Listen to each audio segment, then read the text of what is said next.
Shalom teman-teman, apa kabar? Semoga teman-teman baik-baik saja. Mari kita mempersiapkan hati kita untuk beribadah. Mari kita angkat pujian karena salib-Mu.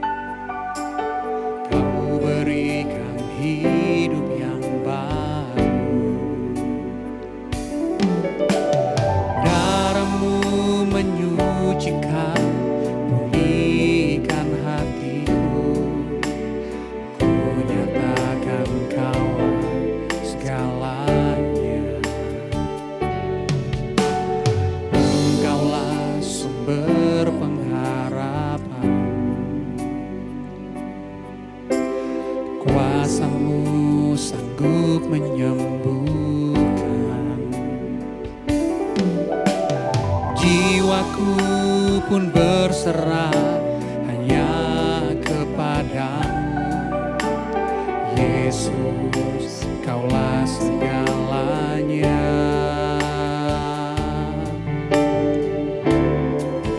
Karena salib-Mu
Kuasa-Mu sanggup menyembuhkan. Jiwaku pun berserah hanya kepadamu. Yesus, Kaulah segalanya. Karena salib-Mu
Teman-teman, mari kita berdoa.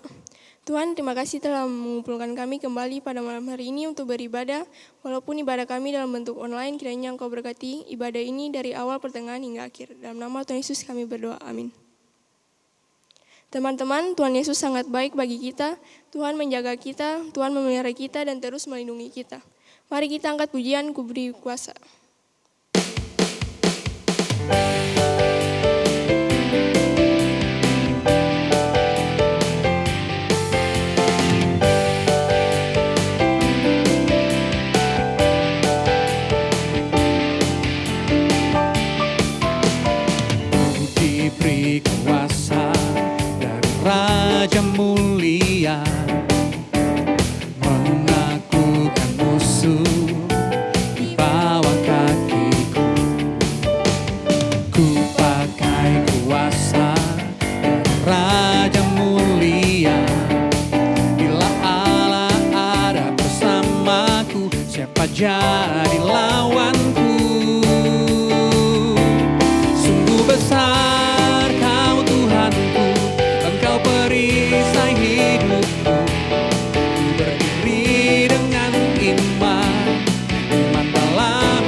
teman-teman, saat ini kita akan sama-sama mendengarkan firman Tuhan yang akan dibawakan oleh Pak Marlon. Mari kita sama-sama menyanyikan pujian Firman-Mu Pelita bagi kakiku.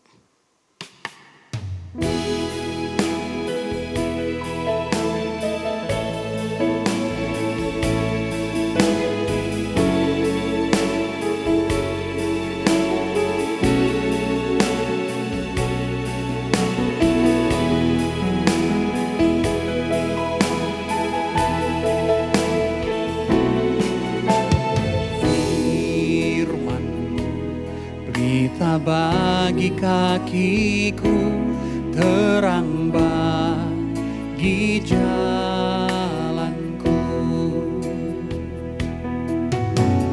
Firman-Mu berita bagi kakiku, terang bagi jalanku. Waktu ku bimbang dan hilang jalanku, tetaplah Kau di sisiku, dan takkan ku takut asal Kau di dekatku, besertaku selamanya.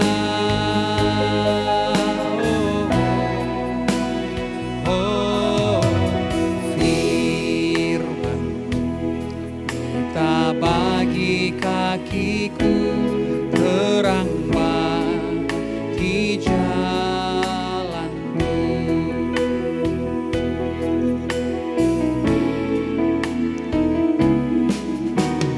Firman-Mu berita bagi kakiku, terang bagi jalanku.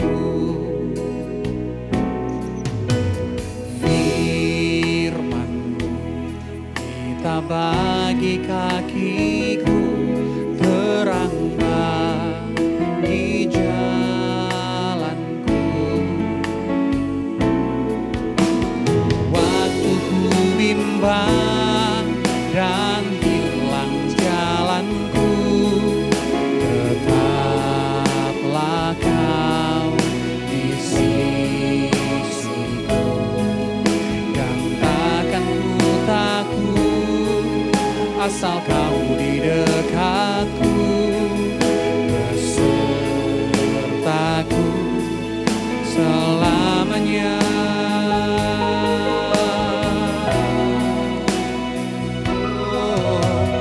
Firman-Mu berita bagi kakiku, terang bagi jalanku.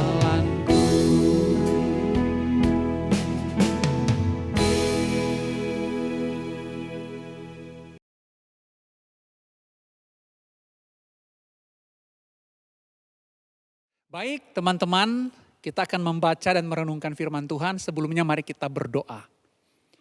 Tuhan Yesus, terima kasih untuk penyertaan dan kebaikan Tuhan bagi kami. Kami sudah boleh memuji-muji Tuhan, kami boleh menaikkan penyembahan kami, biarlah berkenan kepada Tuhan. Saat ini kami akan membaca dan merenungkan firman Tuhan, biarlah firman Tuhan yang kami baca, boleh kami pahami, boleh kami mengerti dan kami lakukan di dalam kehidupan kami setiap hari. Terima kasih Tuhan Yesus, berfirmanlah, kami siap untuk mendengar. Dalam nama Tuhan Yesus kami berdoa, amin. Teman-teman, ada dua pembacaan yang akan kita baca pada hari ini. Yang pertama dari kitab Lukas pasalnya yang ke-10 ayat 30 sampai dengan 37. Pak Marlon bacakan buat kita semua Lukas pasal 10 ayat 30 sampai dengan 37, firman Tuhan berbunyi demikian. Jawab Yesus, adalah seorang yang turun dari Yerusalem ke Yeriko. Ia jatuh ke tangan penyamun-penyamun yang bukan saja merampoknya habis-habisan, tetapi yang juga memukulnya dan yang sesudah itu pergi meninggalkannya setengah mati. Kebetulan ada seorang imam turun melalui jalan itu. Ia melihat orang itu tetapi ia melewatinya dari seberang jalan. Demikian juga orang Lewi datang ke tempat itu, ketika ia melihat orang itu, ia melewatinya dari seberang jalan. Lalu datanglah seorang Samaria yang sedang dalam perjalanan ke tempat itu. Dan ketika ia melihat orang itu, tergeraklah hatinya oleh belas kasihan. Ia pergi kepadanya lalu membalut luka-lukanya. Sesudah itu ia menyiraminya dengan minyak dan anggur. Kemudian ia menaikkan orang itu ke atas keledai tunggangannya sendiri. Lalu membawanya ke tempat penginapan dan merawatnya. Keesokan harinya ia menyerahkan 2 dinar kepada pemilik penginapan itu, katanya, rawatlah dia dan jika kau belanjakan lebih dari ini, aku akan menggantinya waktu aku kembali. Siapakah di antara ketiga orang ini menurut pendapatmu adalah sesama manusia dari orang yang jatuh ke tangan penyamun itu? Jawab orang itu, orang yang telah menunjukkan belas kasihan kepadanya. Kata Yesus kepadanya, pergilah dan perbuatlah demikian. Itu yang pertama guys. Nah yang kedua, kita baca Yakobus pasal 2 ayat 1 sampai dengan 4. Pak Maron bacakan Yakobus 2 ayat 1 sampai 4.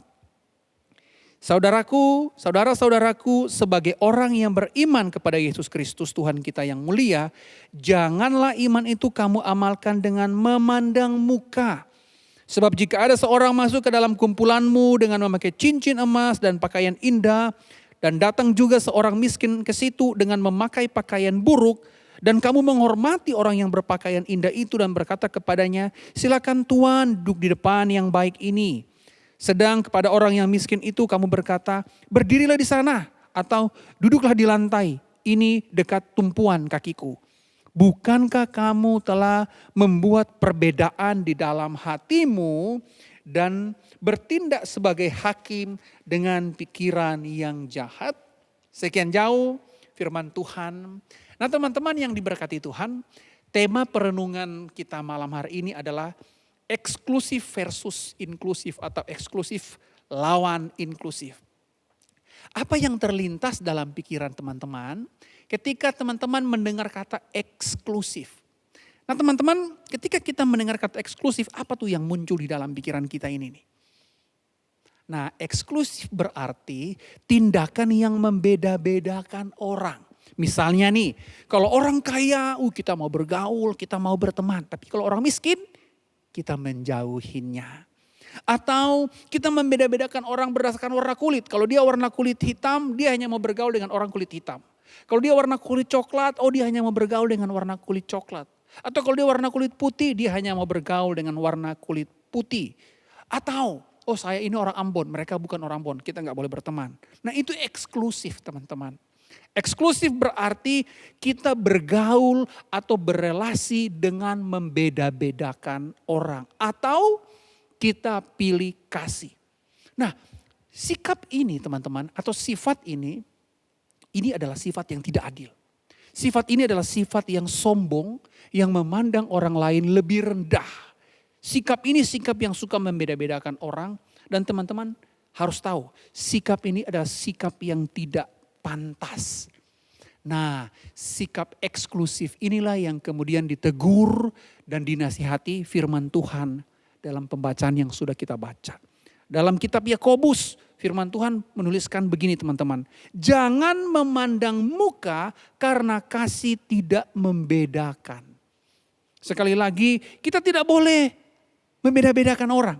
Sekali lagi Rasul Yakobus menasihatkan kita bahwa saudara-saudara atau anak-anak Tuhan sebagai orang Kristen atau sebagai orang beriman kepada Tuhan Yesus, janganlah iman itu kamu amalkan atau kamu hidupi dengan memandang muka. Nah teman-teman yang diberkati Tuhan, sikap eksklusif seperti ini itu akan membuktikan loh kita ini anak Tuhan atau bukan. Kalau kita ada sikap eksklusif ini, maka kita pasti bukan anak Tuhan. Karena anak Tuhan tidak memandang bulu, tidak memandang muka. Dia tidak pilih kasih. Kalau kita hanya baik kepada orang kaya tetapi kita cuek kepada orang miskin. Kalau kita hanya pilih-pilih kasih, hanya bergaul dengan orang yang sama latar belakang dengan kita. Kalau kita hanya baik ke orang Kristen tetapi tidak baik ke orang yang beragama lain, sama saja. kita bukan orang Kristen. Karena anak Tuhan yang benar adalah anak Tuhan yang tidak membeda-bedakan orang. Dia mengasihi semua orang. Jadi teman-teman, sikap eksklusif itu bukan ciri-ciri anak Tuhan. Nah, kalau sifat eksklusif salah, lantas sikap apa yang benar? Yakni sikap inklusif. Apa? Inklusif. Nah teman-teman, eksklusif adalah sikap yang salah. Dan inklusif adalah sikap yang benar. Nah ingat loh, tema kita tadi Pak Marlon bilang, eksklusif versus inklusif. Nah teman-teman, apa yang dimaksud dengan inklusif sih? Sebenarnya apa nih yang dimaksud dengan inklusif? Inklusif adalah sikap yang tidak memandang muka. Atau sikap yang tidak membeda-bedakan orang. Kita memperlakukan semua orang dengan sama. Tidak peduli dia kaya, dia miskin, dia orang Ambon atau bukan, dia pintar atau tidak. Kita memperlakukan semua orang dengan sama. Kita tidak boleh membeda-bedakan orang. Nah, tadi kita pelukaskan, kita ada baca satu perumpamaan. Wah itu perumpamaan keren banget. Pak Marlon mau ceritakan perumpamaan ini ke teman-teman. Teman-teman boleh memperhatikan dengan baik. Tuhan Yesus cerita seperti ini. Suatu ketika ada orang yang berjalan dari Yerusalem ke Yeriko. Orang ini adalah orang Yahudi. Dari Yerusalem dia mau berjalan ke Yeriko. Tetapi ketika di tengah jalan ada banyak orang yang kemudian menghadang dia. Merampok dia. Mereka aniaya dia. Bahkan ketika mereka aniaya hampir mati. Semua barang-barangnya diambil. Nah teman-teman, kemudian ketika mereka mengambil semua barang-barangnya, orang yang dirampok ini ditinggalkan di tengah jalan dalam keadaan yang hampir mati loh. Nah teman-teman yang diberkati Tuhan, setelah beberapa saat kemudian lewatlah seorang imam. Siapa itu imam? Nah imam kalau di hari ini itu mirip-mirip dengan hamba Tuhan, pendeta. Kalau kita dengar ada pendeta lewat pasti kita berpikir pendeta ini pasti akan tolong orang yang kesusahan udah mau mati ini. Tapi enggak loh teman-teman. Ketika imam ini lewat, dia sudah lihat ada orang yang sekarat mau hampir mati. Tapi dia tidak tolong. Dia lewat begitu saja. Ketika imam ini sudah pergi, datang lagi lewat di jalan yang sama orang Lewi. Teman-teman tahu enggak orang Lewi itu siapa? Orang Lewi adalah orang-orang yang dipilih Allah supaya melayani di bait Allah. Kalau hari ini mirip-mirip dengan majelis, Bapak Ibu majelis pekerjaannya melayani di gereja. Nah pasti kita juga berpikir, karena ini pasti orang yang sering ke gereja, dia pasti menolong orang yang sekarat ini. Ketika makin dekat teman-teman tahu enggak? Dicuekin. Tidak diperhatikan, dia tidak menolong. Wow.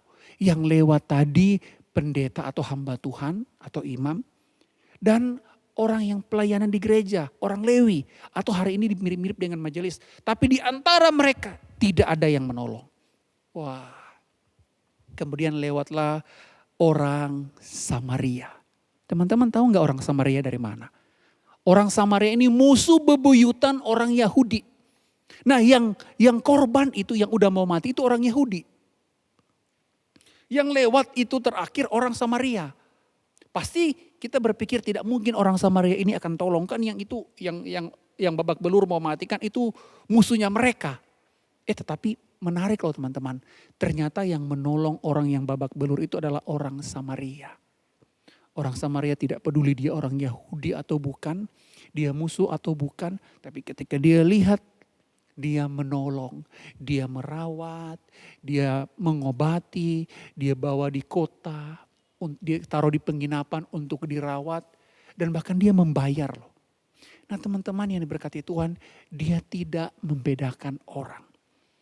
Nah ketika perumpamaan ini selesai diceritakan, Tuhan Yesus ngomong kayak ini. Pergilah dan perbuatlah demikian. Buat siapa perintah ini? Buat kita semua. Buat orang Kristen.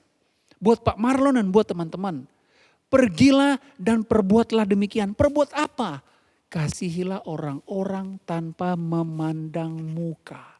Tanpa membeda-bedakan.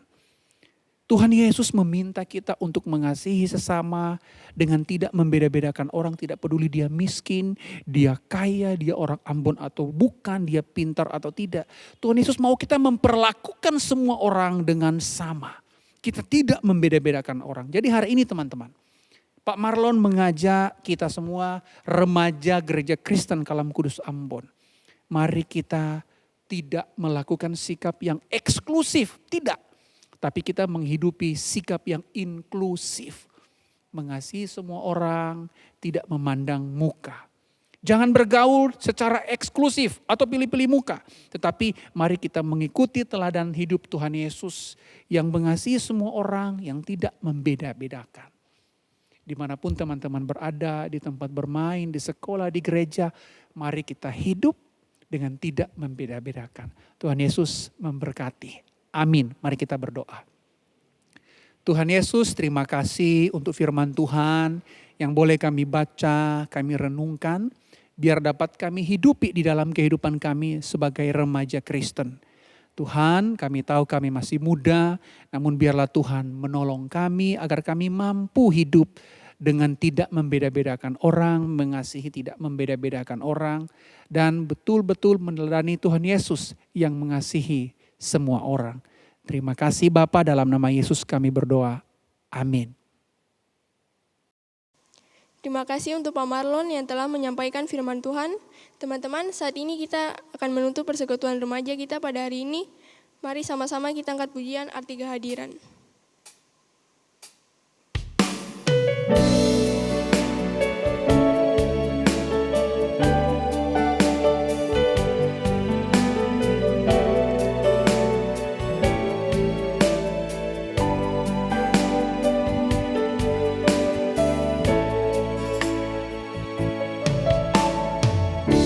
Jalanmu tak terselami oleh setiap hati kami, namun satu hal ku percaya, ada rencana yang indah, tiada terduga kasih-Mu, heran dan besar bagiku, arti kehadiran-Mu selalu nyata di dalam hidupku. Penyertaan-Mu sempurna, rancangan-Mu penuh damai, aman dan sejahtera walau di tengah badai. Ingin ku selalu bersama, rasakan keindahan arti kehadiran-Mu Tuhan.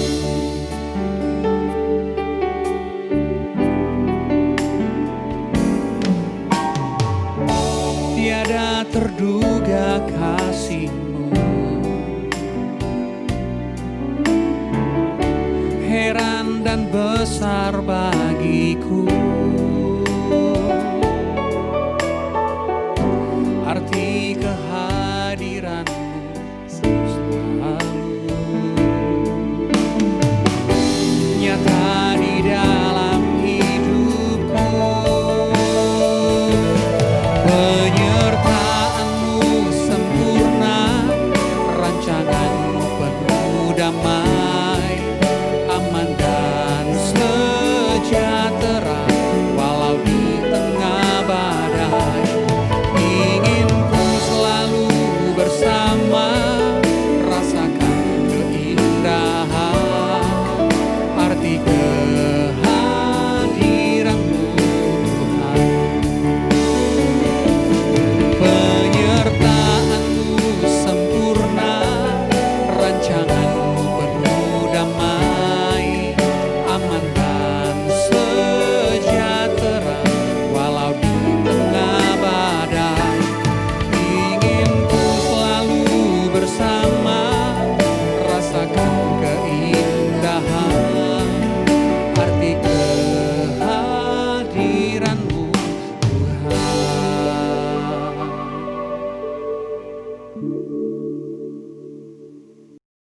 Baik teman-teman, ibadah kita sudah sampai di penghujung. Kita akan menutup serangkaian ibadah kita pada malam hari ini. Mari kita berdoa. Tuhan, terima kasih kami sudah boleh melakukan ibadah kami pada malam hari ini. Biarlah ibadah malam hari ini menguatkan kami, membuat kami lebih mencintai Tuhan Yesus dan lebih mencintai sesama dengan tidak membedakan orang. Karena itu Tuhan, kami membutuhkan pertolongan Tuhan. Dan biarlah Tuhan memberkati kami dan melindungi kami. Tuhan menyinari kami dengan wajah Tuhan dan memberikan kami kasih karunia. Tuhan menghadapkan wajah Tuhan kepada kami dan memberikan kami semua damai sejahtera. Amin.